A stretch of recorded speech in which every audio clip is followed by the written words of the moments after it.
Um, I cannot hear you. Yeah, a little bit of technical Okay. glitch right there. Well, again, good day, everyone, and to those authors and readers right there that are currently watching us, thank you for tuning in and welcome to another featured author interview. And we are streaming live right now in the Festival of Storytellers Facebook page and Readers Magnet YouTube channel. So if you haven't subscribed yet, kindly do so. And well, I'm your host, Red Sanchez, and today we have an amazing author that would actually talk about her wonderful book. Her name is Maryjo Paradis-Smith, and she's the Thank you. author of the book July and August: One Girl's Struggle with an Opioid Addicted Mother. And well, I guess before we begin with this interview, I would like to, or maybe the best way to start this is, can you tell us a little bit about yourself, Mary? Yes, thank you, Red. My name is Maryjo Paradis-Smith. I live in Bennington, New Hampshire. I recently retired after 34 years of teaching middle school students. I'm the grandmother of 6 children. They keep me very busy, but I have lots of stories that I share from my writing, or actually Well, my work as a teacher. wonderful. Well, actually, one of the things that really intrigues me today is this particular book. Um, the backstory is absolutely amazing. I mean, this needs to be out there, and this needs to be read by let's just say all of us, for us to have an awareness of this particular we can Right. say narcotic, they call it in some other term. But with this book, July and August, can you tell me more about the title? Like, why is it like that? I mean, it's kind of long, but it's really interesting that you have a Yeah. subtitle right there. So, well, I started this process many years ago, and I had a student in my class who struggled, and I didn't know why. I couldn't figure it out.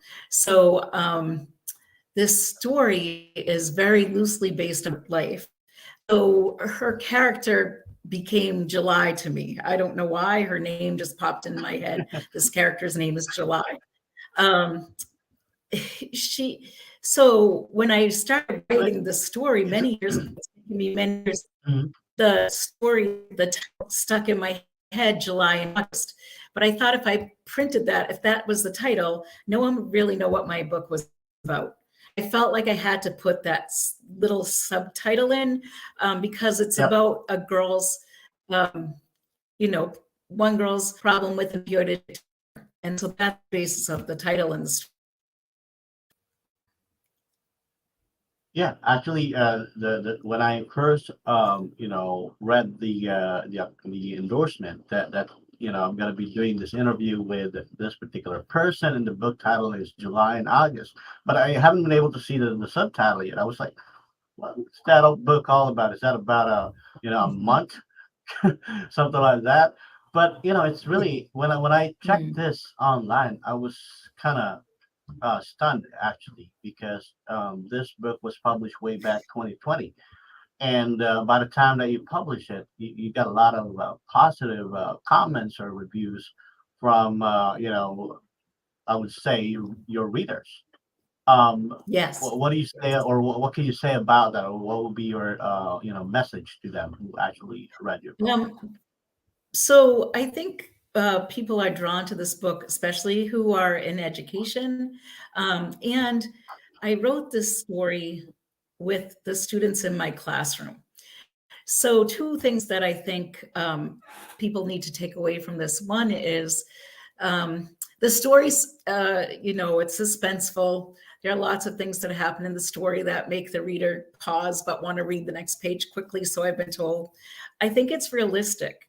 The students, as I was writing this with them, I was shocked at how many of them knew someone or had a friend who, or somebody in their family who was addicted to opioids. So it led to conversation. And one of the things I realized as I was working on this is that the kids who had opioid addicted parents were often ashamed. They wouldn't say anything. They wouldn't talk about their parents.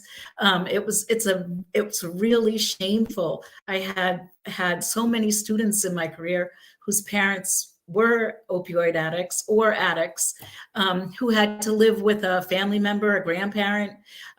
They had to be in foster care, and people are not talking about what's happening to the children.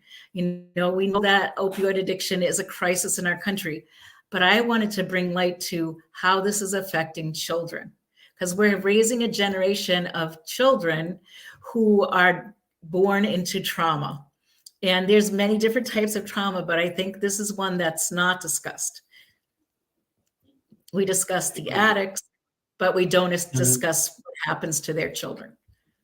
Yes, and as far as I know, I mean, I'm not a medical expert, but I do have a couple of friends and that were actually given a prescription by Correct. their, I would say, doctor, that hey, Mhm. take this and you'll be okay. Well, fortunately, they were not that, I guess, bad at this point. Mhm. They were not an addict yet. I can't Yeah. tell because I've never been in their like Mhm. I never lived in their family for like a week or a month, but they were taking this prescription, and unfortunately, maybe they're not aware about the possible Right. side effects Correct. of this Yes. particular drugs and or drug.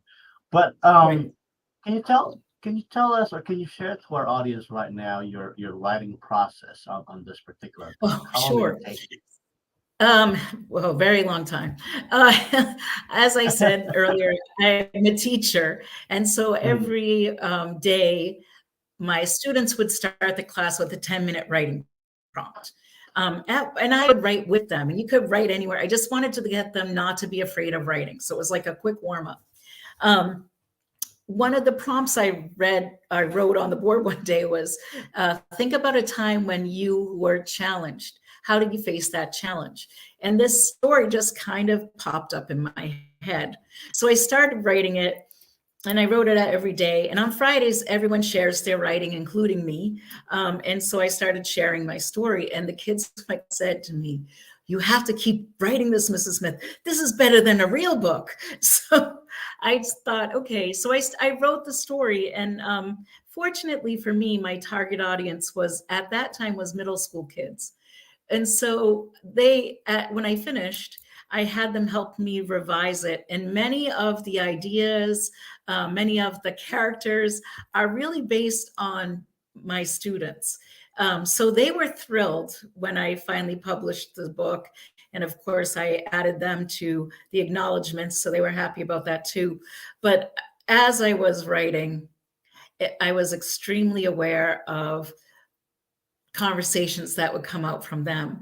My sister, my brother, my mother, my aunt, my uncle, all kinds of things. And they didn't really share or talk about these things because there was no place that's safe for them, or they didn't feel like there was to discuss this issue. I saw many kids who had parents who died of overdoses. As you said earlier, many of them had parents, like you'll read in my story, who became dependent on an opioid drug. They became dependent on it. And once the doctor pulled the prescription away, they couldn't live without it. And that started causing the issue for this girl. So her mother, wanted the drugs more than she wanted her kids. But I'm hopeful that this story will also show that her mom loved her. She just loved the drugs more. The difficulties that an opioid addicted parent have are horrendous. And so I think I needed to give a voice to that, to the kids and to the parents, and to try and take away the shame so that, all of us can talk about it and help these people. That's true. And I hope this will be the starting point for them to really be able to understand What are they Yeah, like? What are these things that they were actually taking? I mean, maybe some of them are aware about the possible, side effects, but it's just that they don't have a choice. that's right. Um, That's I mean, exactly hope. right. I mean, yeah. I mean, there's probably something out there, but well, that's the recommendation of their doctor. I mean, they're Yes. no expert. I'm no expert with this thing, and so if I don't have any idea what to do next, then Well, pretty much I'm gonna rely with it. I think that now doctors are prescribing less opioids. For an example, my husband has many medical um, issues, and sometimes when he leaves the hospital, they give him opioids, but only 3 or 4. Not a lot. Like they used to give you, like, 30 days supply, and then you could Yeah, refill it.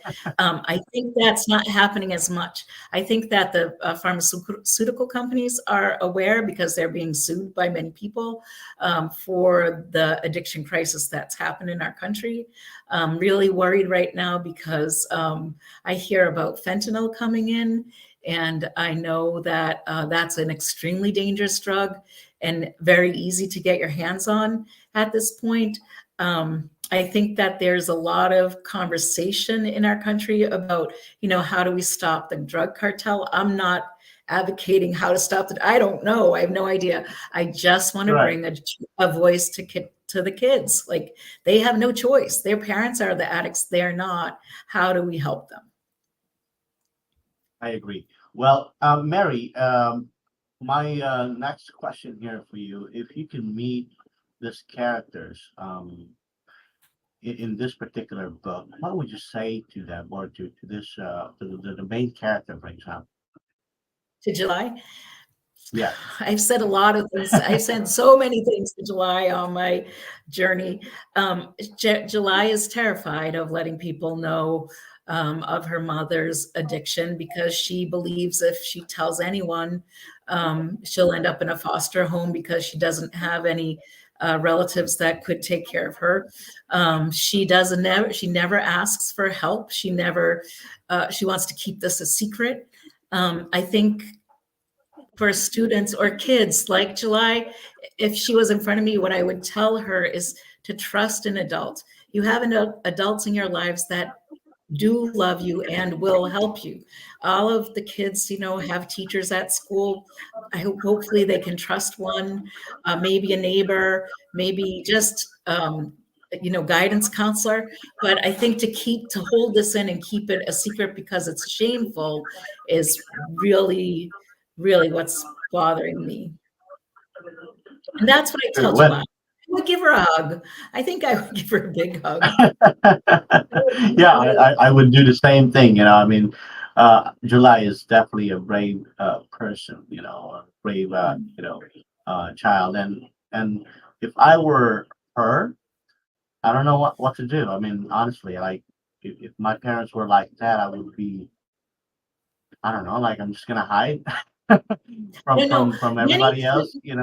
Well, July became parentified, so she eventually took over the role of the mother in the family. She was the caretaker. Her mother, and I think that was one of the issues that I had with some students is their parents were drug addicts. They knew it, but they had younger siblings. They left alone with their mother because they had to go to school, and that terrifying piece of what's happening at home with mom, my little brother or sister. Yeah. And that was July's real struggle.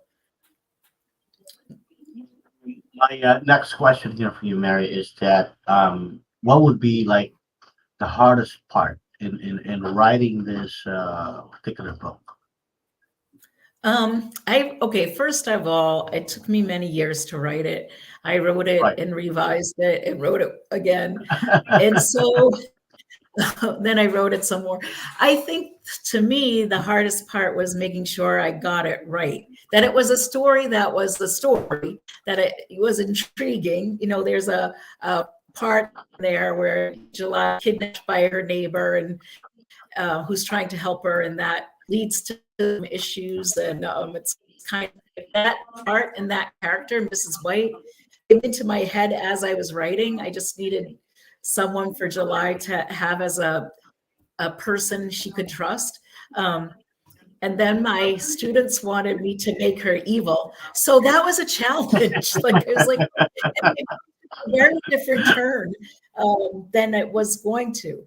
So I think that was the challenge of, trying to make it readable for this age, middle school kids, but also readable for them. So they wouldn't put it down. They would read to see what happens. Well, I must say this is a very interesting book. I mean, you can read this in just probably two or three sittings, and I mean, depending on Yeah. how fast you are, and I guess or I would say I would really recommend this for everyone to check it out, to understand this particular situation, and so they will be able to realize what to somehow, like, what's the right thing to do. But Correct. my you know if there's any message that you can you know give out there to everyone, or to all of us, or to those who are watching us live right now, what would be your message, or what would be your comment when it comes to this opioid crisis? Well, I think my comment on the opioid crisis is real. It's still happening. It's devastating, and we need to be aware of it. I think in the story that I've written, I ended it with hope. July has gone through so much, but at the end of her story, she does find hope. And there are some people in the story who have become aware of the horribleness of this crisis.